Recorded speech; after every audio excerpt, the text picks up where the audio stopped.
ლიდერ ქალთა საზოგადოებამ ბათუმში შეხვედრა გამართა. შეხვედრა საქართველოს სხვადასხვა რეგიონიდან 120-ზე მეტი წარმატებული ლიდერი ქალი ესწრებოდა.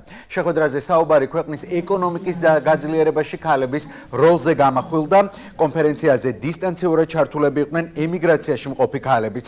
ჯამში ორგანიზაცია ამ დროისთვის 10,000 ლიდერ ქალს აერთიანებს, რომლებიც საქართველოში სხვადასხვა წარმატებულ სამეწარმეო საქმიანობას ეწევიან.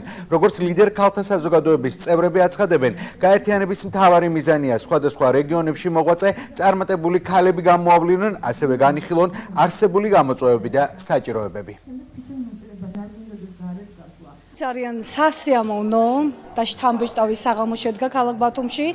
საქართველოს თითქმის ყველა კუთხის, ყველა რეგიონის წარმომადგენლობა არის შეკრებილი და ძალიან შთამბეჭდავი, როდესაც ამდენი ლიდერი ქალი ყავს საქართველოს და ჩვენ შევიკრიბეთ იმისათვის, რომ ერთმანეთს გაუზიაროთ ჩვენი წარმატების ფორმულა, ვესაუბროთ ერთმანეთს სამომავლო გეგმებზე, დაიგეგმება არაჩვეულებრივი საღამოები, შეხვედრები, ეს იქნება როგორც სალონური სტილის შეხვედრები, ასევე სხვა სემინარ კონფერენციები. ძალიან ბევრი პაკეტი იყო სხვადასხვა სახის დახმარებების. ეს არის მრავალშვილიანი მშობლები, ქალბატონები, ბავშვები, რომლებსაც დახმარება ჭირდებათ. რა თქმა უნდა, ის ქალბატონები, რომლებიც ციხეებში არიან და შემდგომი რეაბილიტაცია უნდა გაიარონ და შემდეგ სამსახური უნდა დაიწყონ, როდესაც გამოვლენ. ანუ რესოციალიზაციაც, ასე ვთქვათ, ჩვენ თავზე გვაქვს აღებული, იმიტომ რომ ისე აღმოჩნდა, რომ სასჯელახსოვრების სისტემაში პირველი დღიდან 2012 წლიდან ჩვენ ვმუშაობთ და ძალიან მნიშვნელოვანია ეს ყველაფერი. მით უმეტეს ერთმანეთის მხარდაჭერა. ლიდერ ქალთა ორგანიზაციამ დღეს საერთაშორისო კონგრესი ჩაატარა